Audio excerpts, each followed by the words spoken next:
Qu'est-ce que le trouble de la personnalité borderline? Vous en avez peut-être déjà entendu parler sans vraiment savoir ce que c'est, notamment si vous avez vu ma précédente vidéo où je l'ai brièvement mentionné. Dans cette vidéo, je vais donc vous donner les clés pour savoir ce qu'est ce trouble, quels sont les signes pour savoir si on l'a et comment le traiter. Je précise bien sûr que si vous pensez l'avoir, avant de faire quoi que ce soit, il faudrait que vous alliez consulter un professionnel de la santé mentale pour le confirmer avant de prendre action. Parfois on pense avoir tous les signes d'un trouble alors qu'on a juste des signes très ressemblants mais qui correspondent à autre chose et qui peuvent simplement être des traits de notre personnalité aussi. Salut, moi c'est Volticide, je fais des vidéos d'éducation psychologique et sociale et aujourd'hui j'aimerais vous donner les infos les plus importantes concernant le trouble de la personnalité borderline pour que vous puissiez avoir au moins une idée de si vous pourriez l'avoir ou pas et pour savoir quoi faire si vous pensez bel et bien l'avoir. Selon la dernière version du DSM, le livre de référence pour tout professionnel de la santé mentale, le trouble de la personnalité borderline se définit de la manière suivante. Schéma de relation, d'image de soi et d'expression émotionnelle instable marqué par une impulsivité qui commence au début de l'âge adulte et qui est présent dans une multitude de contextes, comme indiqué par 5 ou plus des signes suivants. Donc comprenez bien par là qu'il faut à tout prix avoir 5 ou plus des caractéristiques suivantes pour diagnostiquer ce trouble, et que si vous pensez donc l'avoir à la fin de cette vidéo, il faudra prendre rendez-vous chez un professionnel de la santé mentale pour vous en assurer. En tout cas, n'en prenez pas juste un pour conclure que vous l'avez. Si vous vous reconnaissez dans un seul de ces signes, vous n'avez pas de trouble de la personnalité borderline. Donc voici ces signes. Premier signe, effet frénétique pour éviter un abandon réel ou imaginé. Un bon exemple de ce signe, c'est quelqu'un qui surinterprète souvent ce que vous dites et en conclut que c'est fini entre vous, que vous l'abandonnez d'une certaine manière. C'est l'un des signes les plus fréquents chez les personnes atteintes de ce trouble. Mais bien sûr, vous pouvez avoir un schéma de peur d'abandon qui fait partie de vos insécurités, sans pour autant avoir un trouble de la personnalité. C'est pour ça qu'il faut vraiment avoir au moins 5 signes pour considérer sérieusement la possibilité d'être atteint de ce trouble, et je suis sûr que bon nombre d'entre vous auront ce signe, sans pour autant être touchés par ce trouble. Voilà pourquoi on passe directement au deuxième signe qui correspond à un schéma de relation interpersonnelle instable et intense qui se caractérise par des extrêmes d'idéalisation et de dévalorisation. Alors, ça peut être un peu difficile à comprendre, donc on va décrypter cette partie-là ensemble. Qu'est-ce que ça veut dire? Ça signifie qu'on peut facilement et très rapidement passer de faire une éloge de dingue à quelqu'un en le mettant sur un piédestal à le jeter sous le bus ou à le percevoir très négativement. En d'autres termes, la personne atteinte de ce trouble pourrait très bien penser un jour que vous êtes parfait, que vous êtes la meilleure personne du monde, que vous pouvez rien faire de mal, et le jour suivant penser que vous êtes la pire personne qui puisse exister et qu'elle connaisse, et que vous faites absolument tout mal. Donc si vous êtes concerné, soit vous allez beaucoup m'aimer, soit vous allez me détester et vouloir me cracher dessus limite. C'est l'un des signes que vos proches remarqueront le plus parce que passer d'un extrême à l'autre avec eux peut rendre difficile le fait d'être proche de vous, comme ils se rendent bien compte que votre relation avec eux est instable et qu'ils ne savent jamais si vous les aimez ou les détestez avec ce type de transition instable et soudaine. Troisième signe, image de soi instable et absence de sentiment d'être soi-même.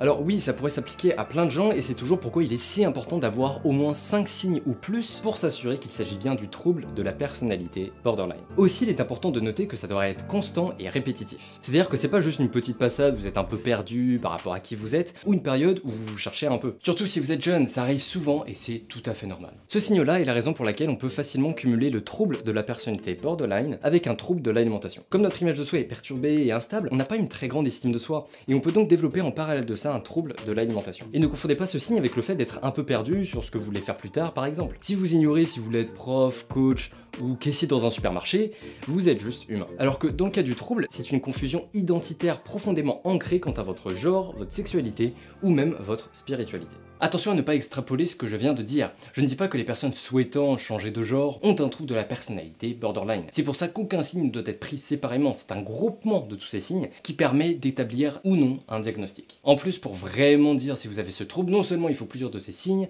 mais il faut aussi que ça s'applique à plusieurs relations de manière générale, pas qu'une seule relation. Quatrième signe, impulsivité dans au moins 2 domaines potentiellement autodestructeurs. Des exemples concrets de ce comportement seraient des dépenses inconsidérées et excessives, des pratiques sexuelles risquées, une surconsommation de drogue ou de stupéfiants, une consommation excessive de nourriture ou encore une conduite dangereuse sur la route. Et là je parle pas de griller un feu rouge un lundi matin où vous êtes en retard pour aller au boulot, ou un vendredi soir où vous êtes un peu crevé et vous ne faites attention à rien. Ça nous arrive à tous. Là je parle d'un comportement qui n'est pas accidentel ou occasionnel mais qui est présent de manière générale. Cinquième signe, comportement, geste ou menace suicidaire récurrent. Ça peut aussi être un comportement d'automutilation. Ces éléments peuvent aussi consister à vous entailler vous-même le bras ou à prendre une quantité bien trop élevée de pilules ou de médicaments, alors que vous n'avez pas vraiment envie de mourir. En réalité, vous cherchez simplement à répondre à un certain désarroi intérieur. Sixième signe, sixième signe, humeur réactive instable. Alors, juste avant de continuer la vidéo, Vous entendez peut-être, je sais pas si ça se capte dans le micro, mais là il y a une pluie de dingue dehors et un putain d'orage. Donc voilà, j'espère que ça dérangera pas pour la vidéo, mais voilà, j'ai besoin de faire cette petite précision, parce qu'à mon avis ça va s'entendre. Donc voilà, je préfère le reconnaître, quoi, j'entends.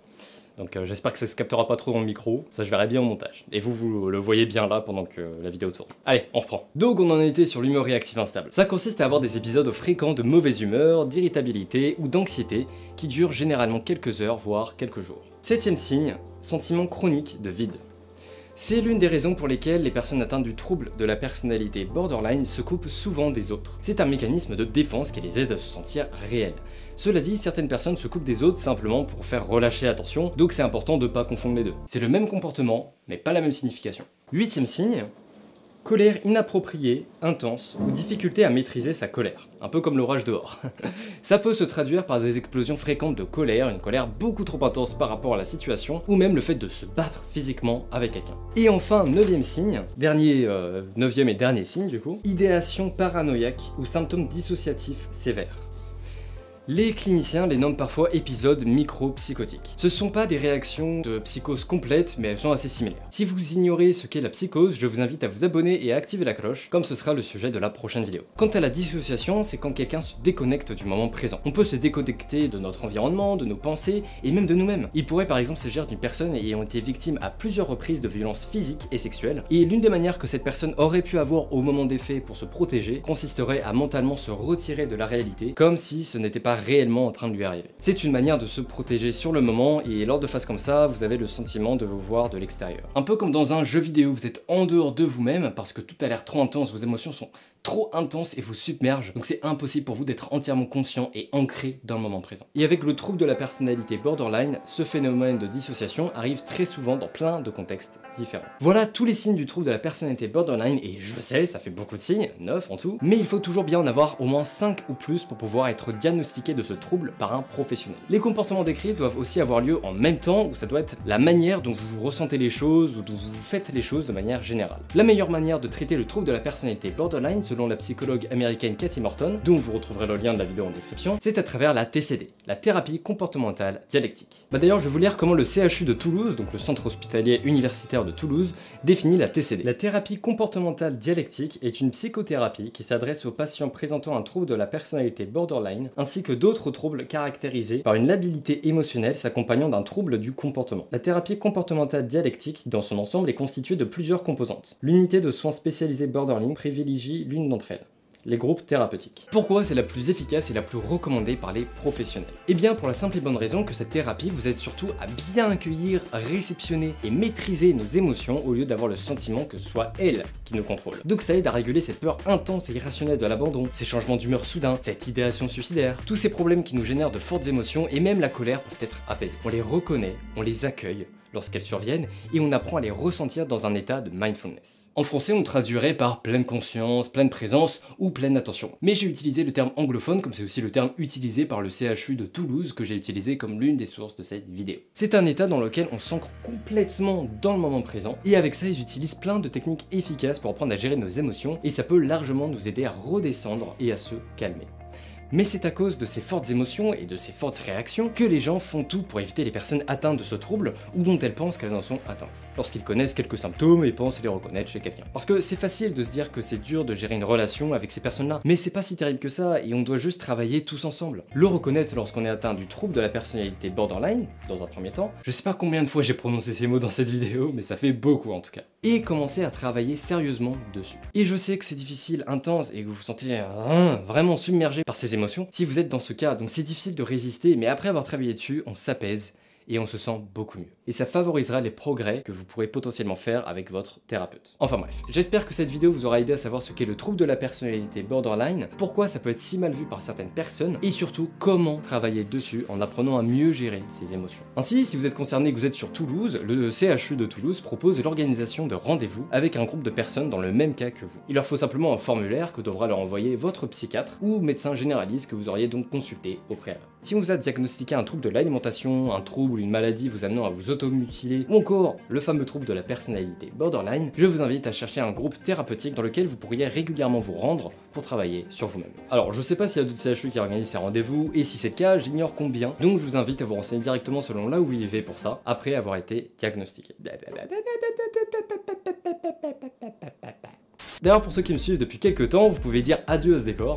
C'est la dernière fois que vous me verrez dedans, comme je déménage à Angers. Mais j'ai déjà prévu de quoi faire un super décor, donc je suis pressé de vous montrer tout ça. Ça va être trop bien, je suis trop excité. Et en attendant d'aller voir un groupe thérapeutique ou d'aller voir un professionnel, et que vous soyez atteint de ce trouble ou non, je vous invite à aller voir cette vidéo qui vous donnera justement quelques outils de base pour apprendre à mieux gérer vos émotions. C'est d'ailleurs des outils souvent utilisés en thérapie directement, donc je pense que ça pourra vous être fort utile. En attendant, restez authentiques et prenez soin de vous. À bientôt.